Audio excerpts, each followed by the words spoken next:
вежери, ежери, уважаемые гости, позвольте мне сегодня поздравить всех нас с этим волнующим, знаменательным праздником.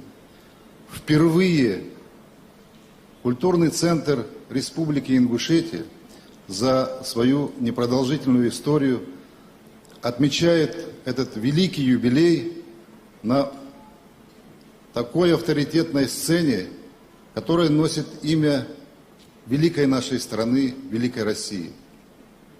Такое ощущение, как будто сегодня вся Москва находится здесь. Я, честно говоря, к великой радости сегодня, я удивился, что сегодня очень много наших войнахов здесь, чеченцев, ингушей. И сегодня это вот такая, не просто какая-то маленькая фракция, которая появилась на какое-то торжественное мероприятие, это огромный пласт нашего многонационального российского народа.